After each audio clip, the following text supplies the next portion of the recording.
Hello there. So while we're waiting on people to join in, tell me, can you hear me? Are you able to hear me? Give me a heart if you're able to hear.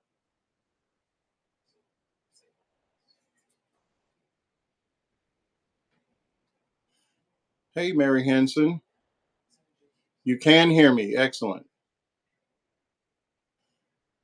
13, 14. Welcome. So while we're kind of waiting, I'll just kind of give you some background. My wife is, you might see a person behind me there. She is in the process of making banh mi sandwiches because we've got our two college kids. Quintessa, how you doing? Good to see you. Yeah, we've got our two kids are home from college, so um, rule number one apparently is no leftovers. So we have to come up with an actual menu. Hello, Virginia. How you doing, Natalie?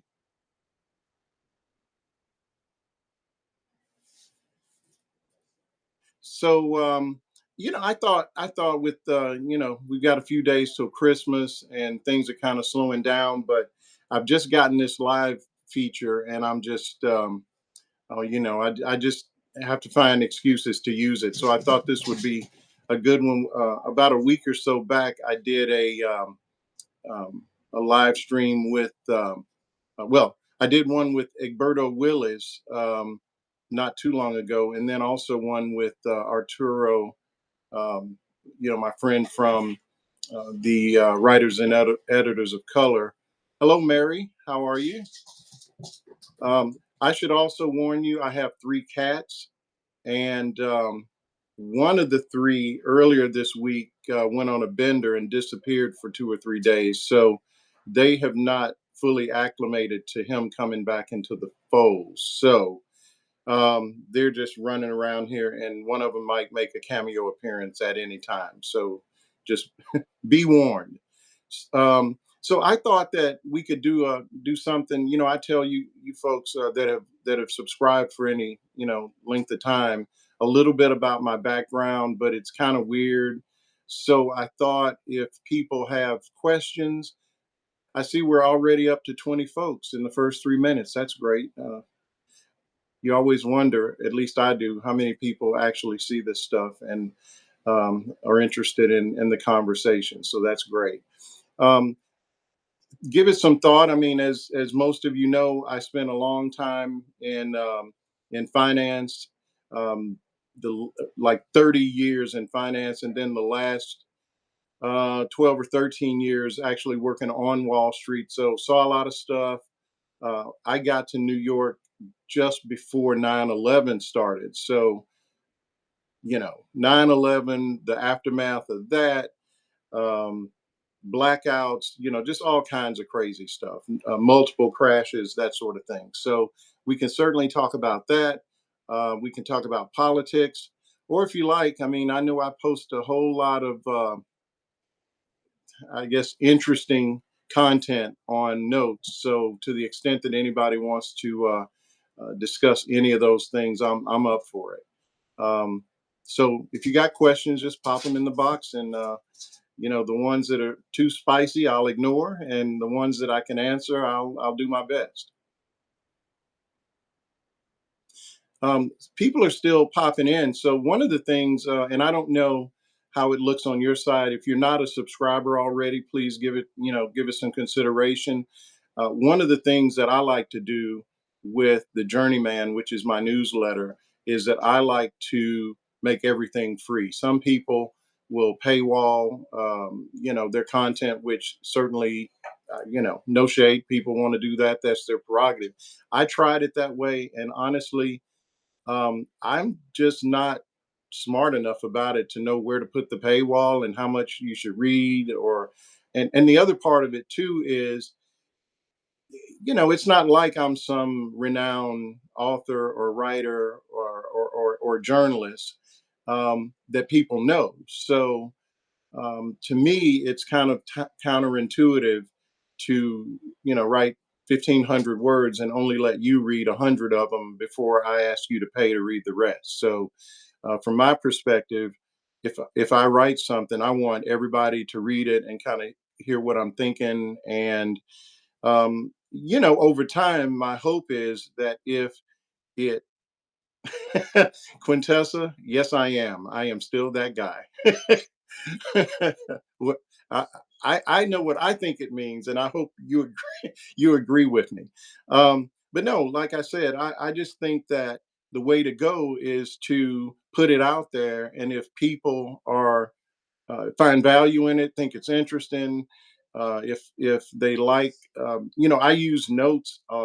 To me, it's just another form of social media, and since I don't use Twitter anymore, then my view is I look at it like it's different in the sense that most of the people that are on notes are people who are interested in written content, to some degree, visual video content, that sort of thing.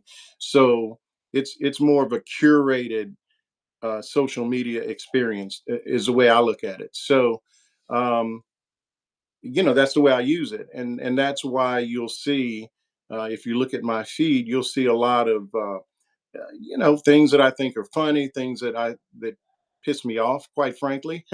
And I just don't see the point in making it where only people who pay me can see it.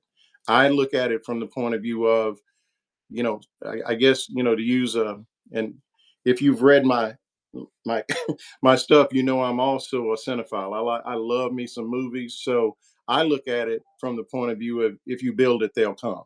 If I put it out there and it's quality, writing, and if my opinions make sense, then hopefully people will be willing to say, hey, you know what, let me buy this guy a cup of coffee, or let me help him pay for, because and I'll just kind of skip around a little bit. I mean, I subscribe to, well, my wife's back there in the kitchen, I don't want to say how much, but a lot of stuff.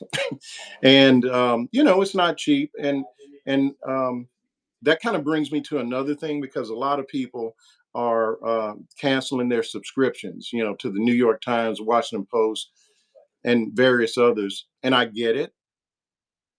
But for me, um, it's almost like, there's a woman that has a newsletter that I love, and it's called Decoding Fox News. And she watches Fox News so we don't have to watch it. And she tells us what's going on. Cornelia, I'll get to you in a second. Let me just finish this thought. Um, she watches Fox News and sort of does the analysis. Now, I'm not really, I hear you, John, but at the same time, there's the Washington Post. I really wish to hell that Bezos did not own it, but he does. Um, but that being said, there's some great writers on the Washington Post that I value their work. And there's some news that's, their opinion, we can put that, or at least I do, I put that over to the side. But when it comes just to news, I try to get past the headlines that I don't like and dig into what's the actual story? What are the facts? And that's what I'm really looking for. But I can certainly see why, if you're not doing what I'm doing, why the hell put up with that? Exactly. David Ignatius, if you want to know about national security, the guy knows what he's talking about. You don't have to agree with him. And Eugene Robinson, same story. Um, so that's kind of my position on, um, legacy media. um, and it's hard to take sometimes. I mean, the editorial boards piss me off like the rest of you, but at the same time, if I'm going to write about politics, I got to be able to access information that's going to keep me from looking stupid, or more stupid than I do. So let me back up for a second, because there was a question. Cornelia asked, what inspired you to start on Substack? Actually, I didn't start writing on Substack.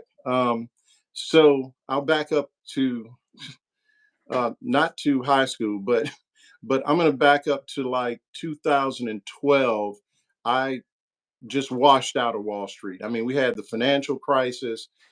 30,000 folks got laid off. I was one of them, got another job that lasted 9 months. And then, you know, boom, it happened again. So that's what brought me and my family to North Carolina. My wife has a sister that lives a couple hours away from where we are now.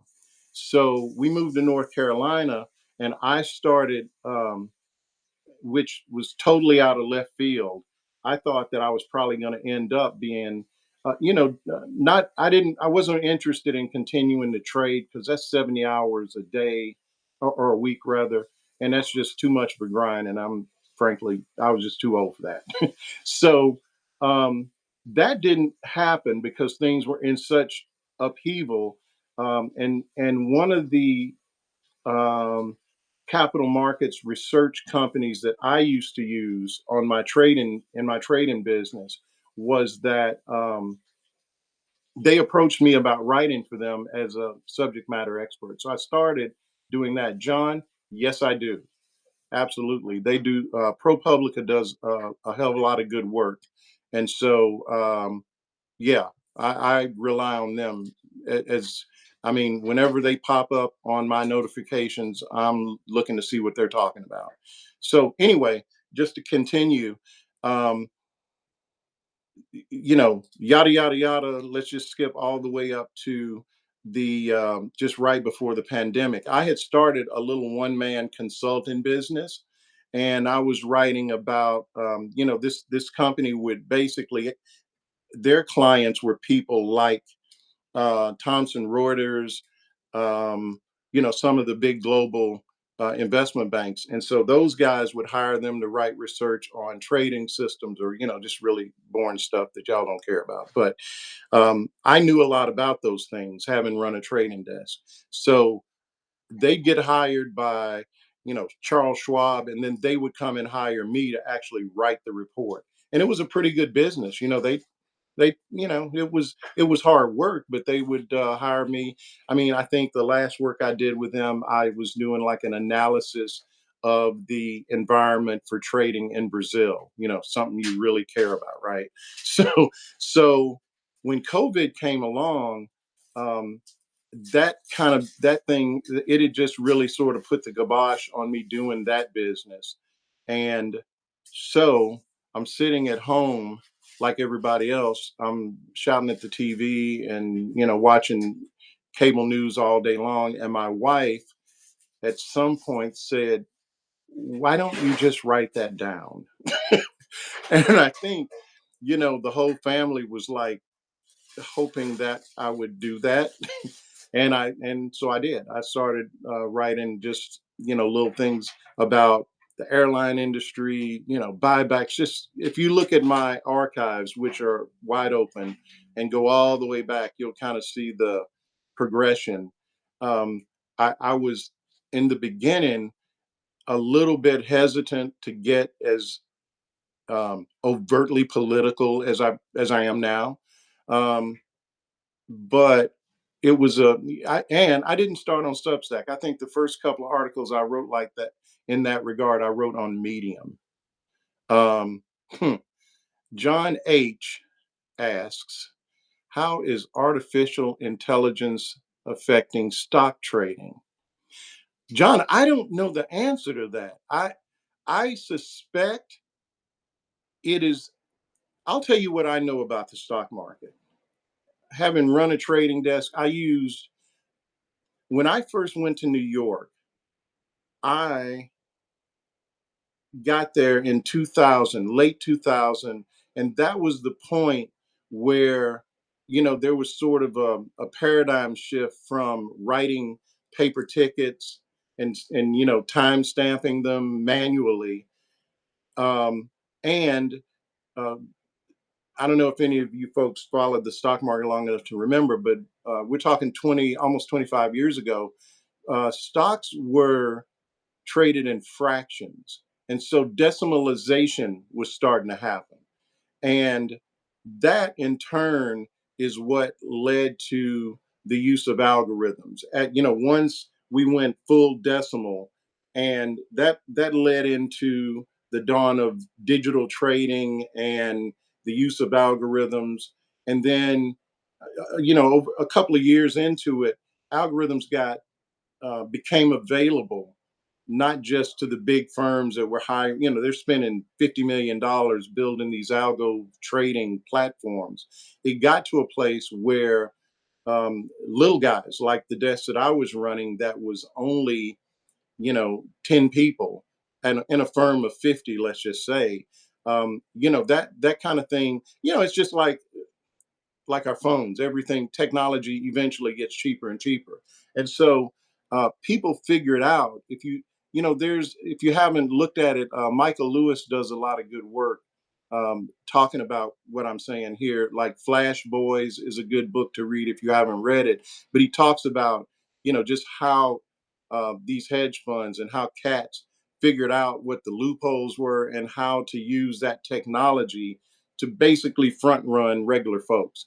So, all that to say, knowing how human behavior is, um, somebody's using AI in some way. I haven't really thought about it a lot, but I think, thanks for bringing that up, because now I'm going to think about it.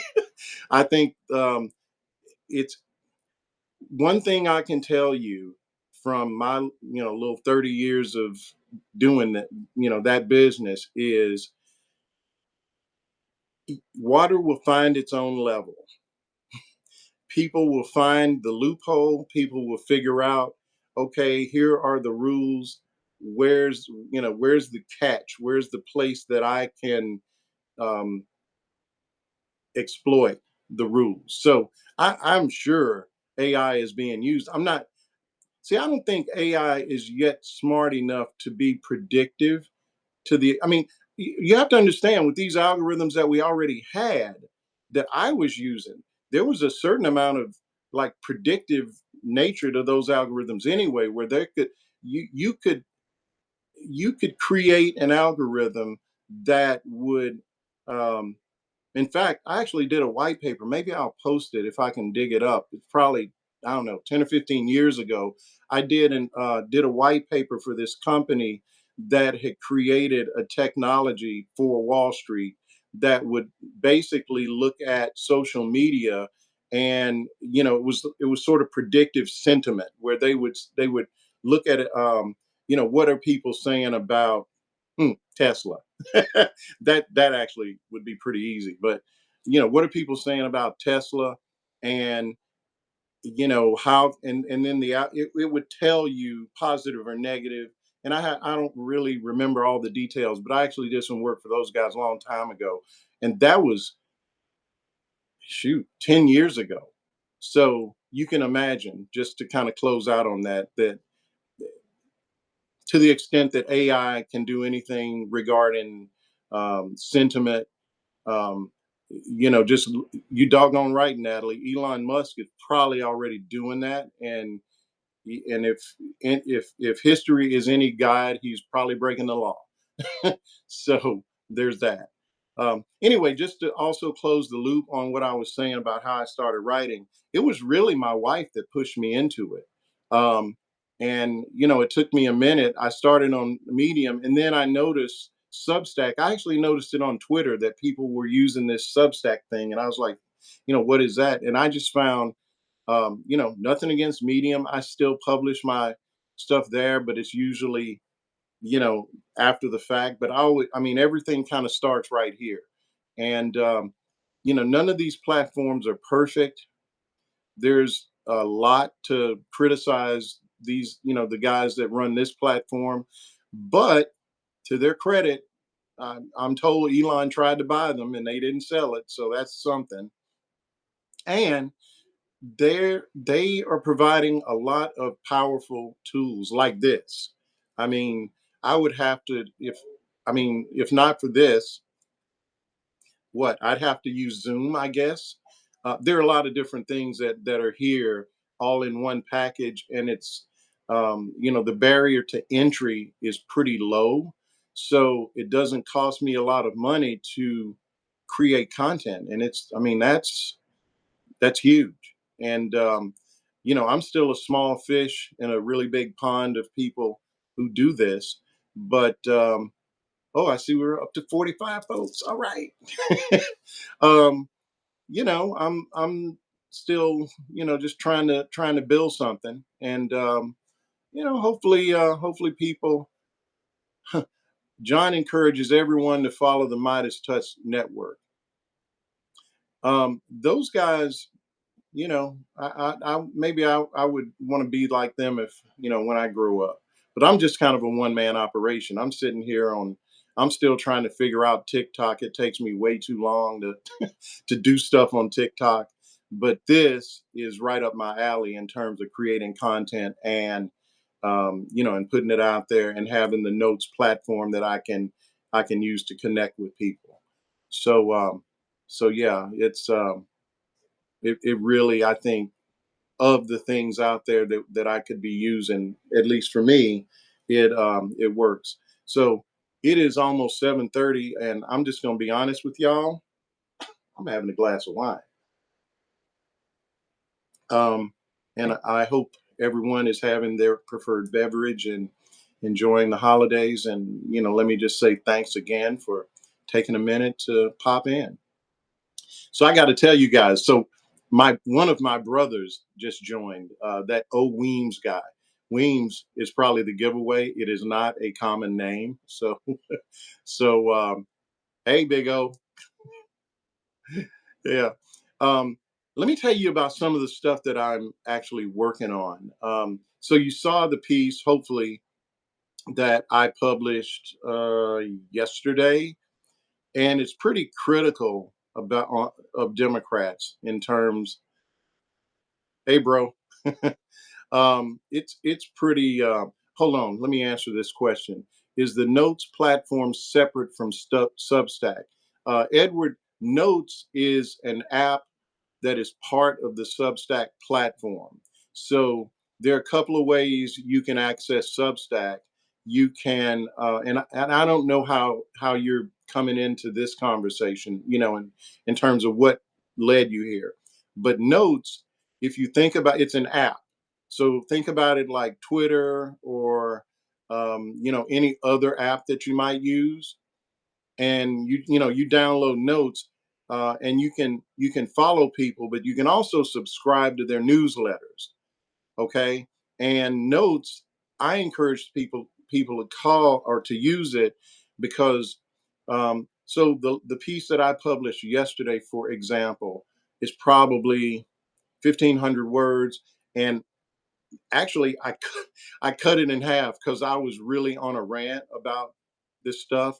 And the part that got cut out is actually going to be a separate article, because my editor, who's also known as my wife, said, "Hey, Marlon, it looks to me like you're talking about two different things here."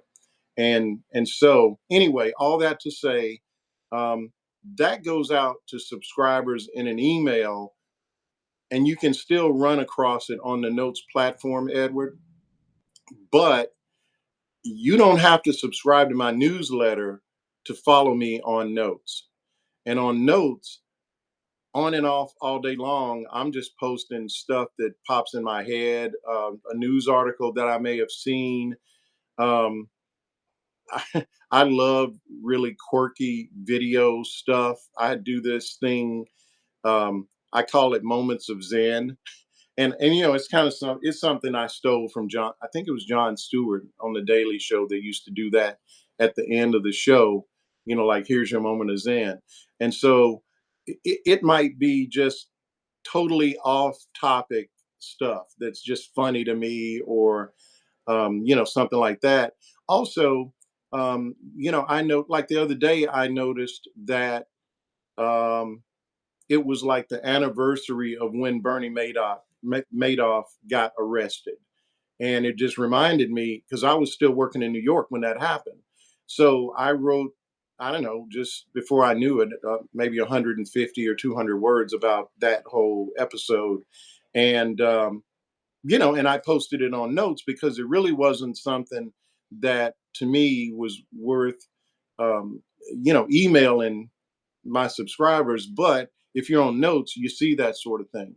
Now, something that reminds me, something that I'm going to start doing, and you guys tell me if you think this is a good idea. Um, I had this idea for something. I'm going to call it like Notes on Notes, right? I post a fair amount of stuff over the course of a month that might be a couple of hundred words, but it's just on Notes. And a lot of subscribers, even if they have Notes on their phone, they're just not reading it that much. So I'm thinking about doing something that's kind of like a little roundup of some of maybe the um, things that they might have missed that I wrote on Notes, and putting it in the form of a newsletter. And maybe for the month of December, and it's like half a dozen different little things that seem to connect with people on Notes. So I don't know. I think I'm going to do it, and you guys, hopefully, if you're subscribing, and you'll see it, and I'll leave the comments open, so anybody, you don't have to be a paid subscriber to say, "Hey, Marlon, no, I don't like it." Natalie, thank you. Um, you're a boomer who's technologically challenged. Welcome. So am I. Well, you know what though?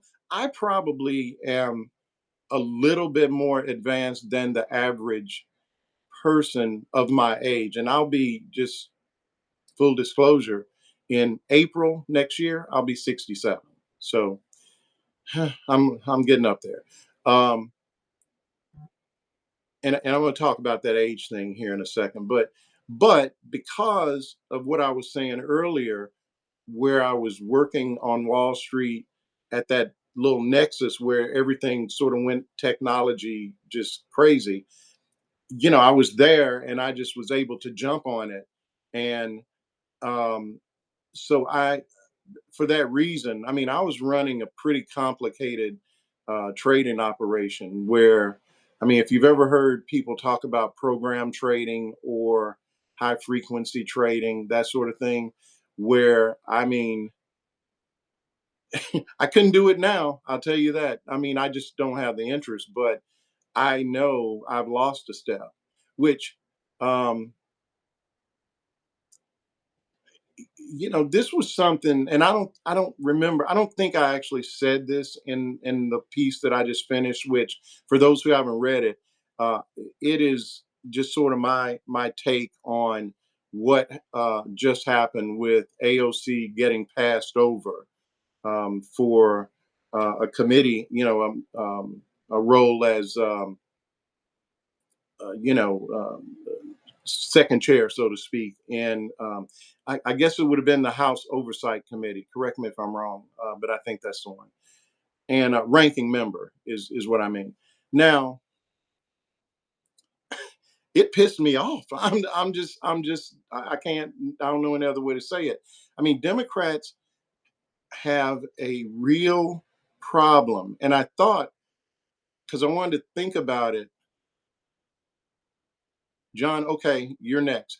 I wanted to think about it before I published it, because it is not an ageist kind of thing. And if it makes sense, we got to talk about age, and that doesn't mean we're, we're being bigoted against old people. I'm in old people, so I mean, it's just that, what in my view, what we have is a group of people who are even older than me, that just, exactly, Edward, succession planning. we just they just are not willing to freaking let go. Okay. And I'm going to post a short video, and I had totally forgotten about it until today. And it's from the show on MSNBC on the weekend. And Simone Sanders, this is probably, I think, I was looking at it this morning. I think it's actually from before the election, and she was criticizing Nancy Pelosi, and just kind of recapping what happened and how she kind of pushed Biden out. And it's so ironic to me that she pushed Biden out, but she's still there. And it's look, Biden's situation was a whole lot more obvious.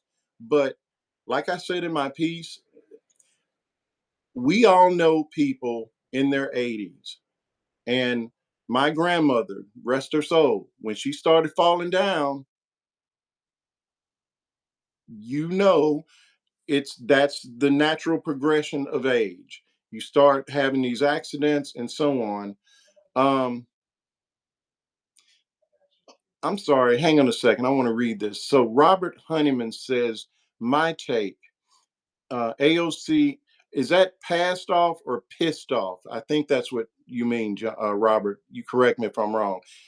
For you, that see, I think you, if that's what if I'm reading that correctly, this, if I remember what you're talking about, this was when right. This was when AOC first came in, and she came in with a lot of steam.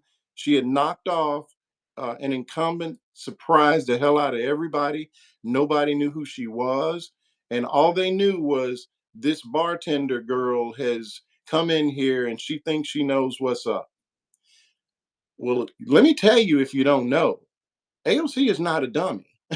AOC has, um, she has a degree and it she has a double major. It's economics and something else from Boston.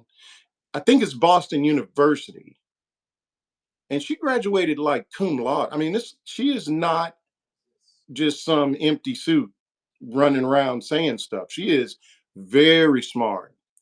Natalie, there you go. Too much thing, and see that's the thing. I don't want it to be like, look, Pelosi's done a whole lot of good and she's very accomplished, but nobody goes forever. You know, I was just with a friend of mine having a beer a couple of hours ago, and we were just talking about how we're all getting old. And he said it like this, in the end, we all gonna die. And they believe that the rules don't apply, right? And John, you're correct. All of that's correct. All of it's correct. So yeah, Nancy Pelosi has in her career done everything right for Democrats in terms of raising money, counting votes. But you know what though? Somebody didn't count votes right this time, now did they? Trump has beat us two times out of three. So somebody's not doing something right. And my point was, okay, let's look at Biden. Biden basically ran the last time on. There you are, Charles. International relations. Thank you. Yes, she is brainy. She just happens to be pretty and a person of color. And I think you know, for what it's worth, Democrats have um, overlooked people of color in a lot of ways. Now, on one hand, you've got Hakeem Jeffries, which someone mentioned, but at the same time, and this is actually something I'm going to talk about in maybe my next piece, or it'll come. This is the part that got cut out of the last thing I wrote. This little cabal of people that really ought to be somewhere with the grandkids or traveling or doing something else other than trying to run the country, they are so determined to get Republicans to like them. I do not understand it. These people have told us and shown us that they will, if it'll get them a hit on Fox News, they'll push you in front of a doggone train. They just will. And I don't know why we think there is this mysterious, um, Republican moderate thing going. They're not. There are no moderates. There just aren't. And we Democrats, in my opinion, are overlooking what our base is telling us they want. And I am afraid that they are going to screw around and lose the base that put them where they are in the first place. So you guys tell me what you think about that. Okay, Mike Costello, are the Dems looking at the results? And hold on, are Dems looking at the? Yeah, I mean they are, but I think they're misreading the results. Kamala Harris did not lose because she went. She did not lose because she went too far to the left. And I'm really spoiling an article that I haven't finished writing yet. But I was talking to um, so they're like three or four guys that I either text or a phone conversation, like including my brother, who I guess is still on here. Um, and I refer to them, they're my boys, right? And we talk about all this stuff all the time. And one of them is a like C level, and he's been with billion-dollar corporation, public companies, smart guy. Another one, and all these guys, except my brother, used to work with me on the trading desk that I ran. And so we just stay in touch. We see economic numbers, and one or the other will reach out. Hey, what do you think about that? Or if we see something happen politically, we sort of mix it up on that. And the other day, I was talking to this one guy, and he said, "I don't even know where it came from." He just sort of said, um, "Democrats got to be careful; they don't go too far to the left." And I and I said, "Well, so what does that mean? What are you talking about? What do you mean by that?" And he really didn't have a good answer. And then, he kind of started repeat, and it was, and I just at some point I said, "Dude, you realize you're just repeating Republican talking points." And we talked about it for a minute, and then I asked him. I said, "Well, do you?" I mentioned AOC. This was actually before this whole thing with her and Connolly even happened. I said, "Do you think she's too far left?" And he said, "Well, no." I said, "Well, so what are the far left policies that Democrats have?" And he didn't know any. I said, "So what is the Democratic equivalent of like Marjorie Taylor Greene or Lauren Boebert, or what's the flip on the Democrat?" Nothing. I said, "Dude, so listen, this is the problem. Republicans have convinced us we're radical, and we're not. Healthcare is not radical. Wanting people to make enough money at a job to eat and feed their kids is not radical to me." And so what has happened is Democrats have allowed Republicans, and I think this goes back to, you can go all the way back to Bill Clinton with this, where, the whole, where we bought into the whole law and order, tough on crime, all this crap. And that's how you end up with a crime bill, right? And that's how you end up with, and this is just my opinion, if you're around my age, you probably remember the Democratic Leadership Council. I think that was built. He was the head of that for a minute, and it was basically like Republican light. Like, we can't beat them, so we'll just be almost like them, kind of, that kind of thing. And I just think we got these old people, and that worked for them in the '90s, and they're still hanging on to it. And the world has freaking changed, and they are not listening. And that's the problem. I mean, in a nutshell. um let's see what else we got here. Anyway, sorry guys, I kind of went off there for a minute, but as you can see, I really have an opinion about this. um John is talking about this, the transgender. you know I I'm in North Carolina, and during the election cycle, right, when Kamala was running, I kept seeing these trans commercials. I'm like, what is this all about? And I that they clearly had a strategy to scare the shit out of people, pardon my language, and make them think, folks. How many of you actually know someone who is transgender? I've seen some people. I suspect they are. I don't have any transgender friends. I don't. It's because I think maybe only 1% of the population is transgender. I saw a video the other day where some guy with he's some person in the NCAA, I think, and I don't know. I have to do some homework and figure out. But he was being asked how many athletes there are, in college sport. It's maybe a half a million, I don't, just to use a number. And he had then the question was, how many transgender athletes do you have? And it was like less than 10. So this is what I'm talking about. Republicans are diabolically adept at creating these non-issue issues. And then all of it, you got transgender. Well, what, 2 years ago it was CRT. And it's, what? These are just made up issues. And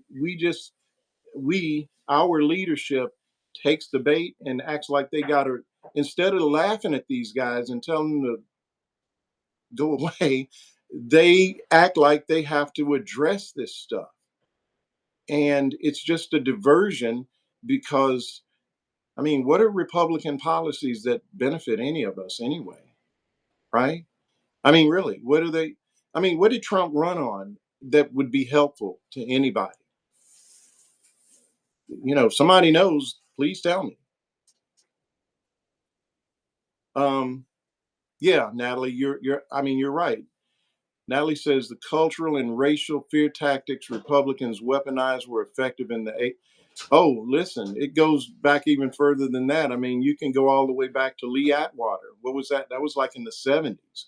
You know, it's never anything positive. It's always, boy, if you don't look out, somebody's going to do XYZ to you and you're going to lose something, and we got to stop them, et cetera, et cetera. So, anyway, sorry about that, folks. I get a little emotional. Um, Oh, something else I'm actually working on that I think I'm probably going to publish it with another publication. Not to get too deep into it, but it's related to this whole healthcare thing. Exactly, Edward. Willie Horton, all over it, all the time.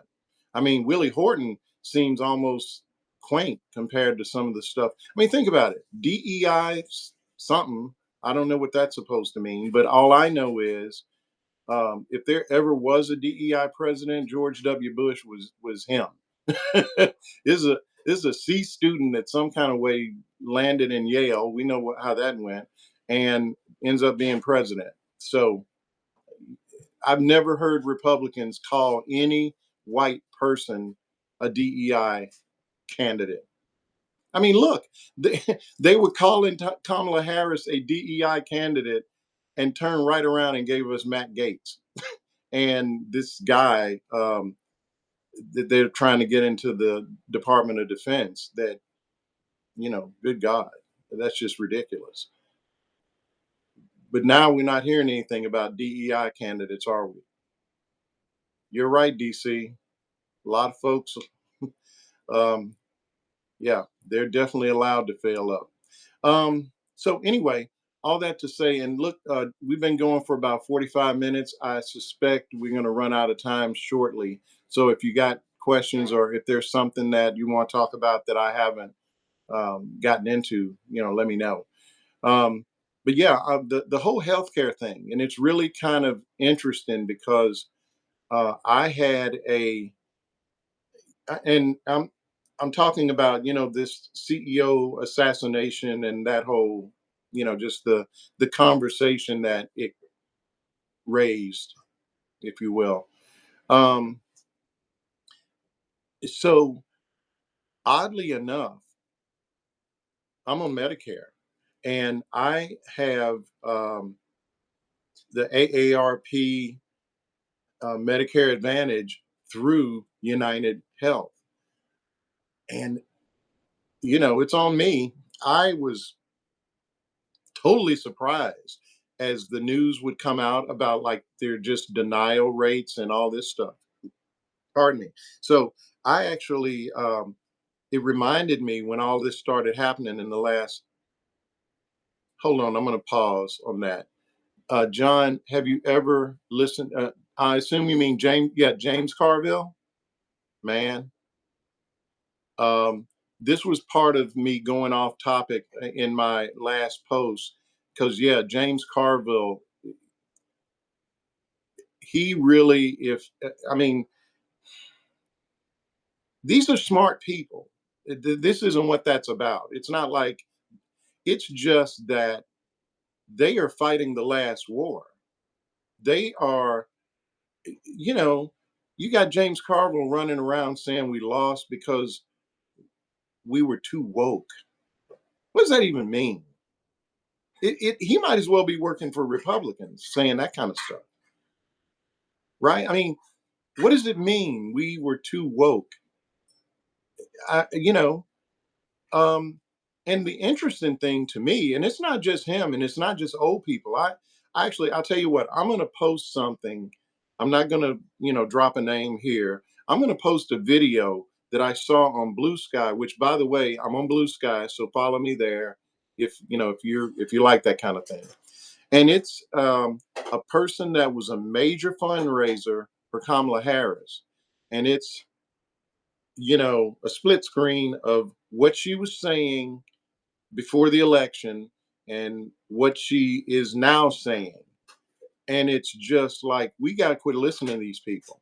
And I think Democrats, there's a lot of money in politics. That's no news.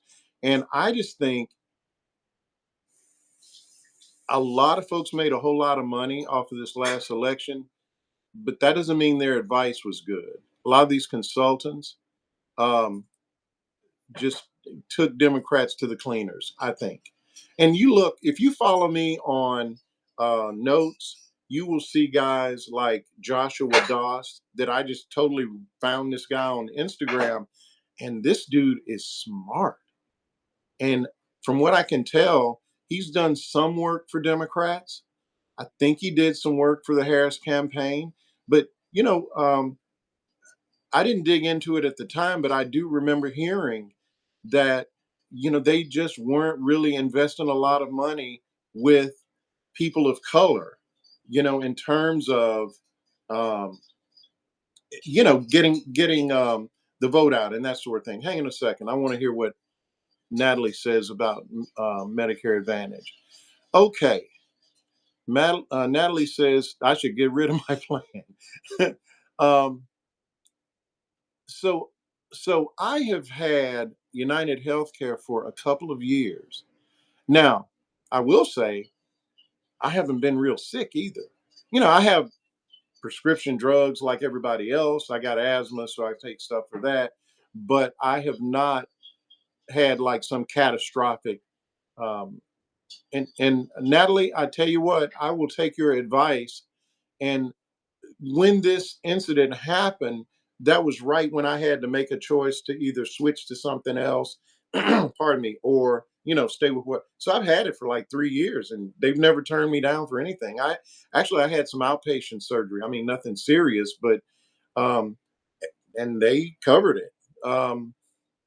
But yeah, I wish one of the things that I am not knowledgeable enough about that I wish I hear Tom Hartman talking about it all the time that Medicare Advantage is sort of inherently bad is his view and versus regular Medicare. I can't I when I looked at Medicare Advantage and I dig into it pretty. I hear you, Natalie. Well, knock on wood. I'm DC loved my Huckabee article. Which one is that, DC? If you can be more, is that the one where I was talking about almost like being in the same church with Mike Huckabee? That's y'all, that's crazy, but it's true. I'm from Arkansas, so yeah, John. If there's a link where Bernie talks about this, DM me or drop it on notes because I would love to read it. What I found was it seemed to me that regular Medicare was too expensive for me at the time, and so AARP had a little bit of credibility with me, and so that was what I went with. And so far, it hasn't hurt me, but if there's something I don't know, I'm always trying to learn. Um, we got just a few minutes left. Okay, so Robert says another take probably war between Israel and Hamas. I don't think you're wrong, Robert. If I'm just kind of scanning this real quick, but yeah, you know something, I I don't know if maybe somebody's talked about this, and I one of my sons, side note, is in a band and in Tel Aviv. He's not there now, but for the last several years, he's a front man. I'm going to post something of his. He's a front man. He's a rapper, and he these are guys that he knew from New York. He lives up in New York, and they kind of got some moderate success, and so I kind of have been somewhat focused on Israel. And man, I just it's a real tightrope to criticize the Israeli government without, at least it is for me. I don't want to seem like I'm being anti-Semitic by accident. So I've just kind of stayed away from that. I have an opinion that, as a matter of fact, um, there is a guy that I used to, um, hang out with on occasion here, and we'd have breakfast, and we'd end up getting into politics. And this was right when October 7th happened. And I said to him, you need to understand this is apartheid.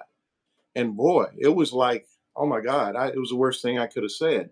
I mean, so even before what we've seen in the last year or so, it's just, it's apartheid. I mean, I don't know how you can look at it any other way.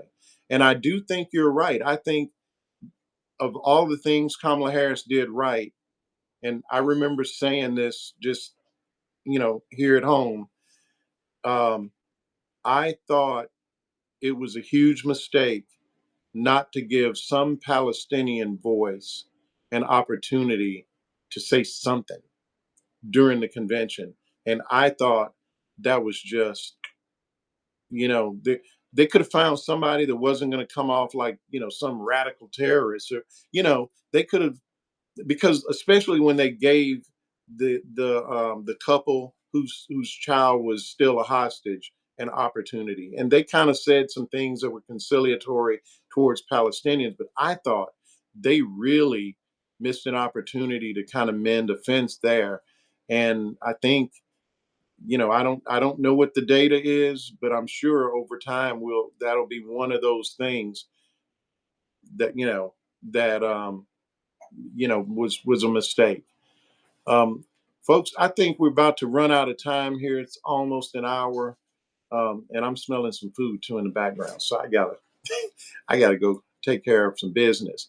But yeah, DC, you're right. It was a missed opportunity, and you know, it's you can't, you only have one chance sometimes. And so anyway, folks, I really appreciate you showing up. Thank you. You have a Merry Christmas too. We're looking forward to it. Our kids are here, and it's one of those things where our kids are now at the age that they're here, and I doubt they even know I'm doing this. They don't care. They don't care what we're doing. They're in their rooms, and I asked my son, because he's a student at NC State, computer engineering, that sort of thing, and I was like, he's in there arguing with guys on Fortnite or something. I don't know what's going on with him. But anyway, thanks so much for showing up. And I'm going to keep doing this. If you have ideas about, one of the things I'm going to do, Quintessa, I'm looking at you. I'm going to start bringing some sisters into these conversations, because I just don't think that Black women on Substack are quite, not that I'm any big deal, but I'm just gonna, I've talked with, a couple of guys, in this forum, and I'm gonna try next time to maybe bring some of those voices in, and we'll talk and see what happens. Anyway, folks, have a Merry Christmas, and I'm gonna sign off. I'm gonna finish this glass of wine, get me some banh mi, and we'll see you soon. I'll see you on notes. All right, take care. Merry Christmas.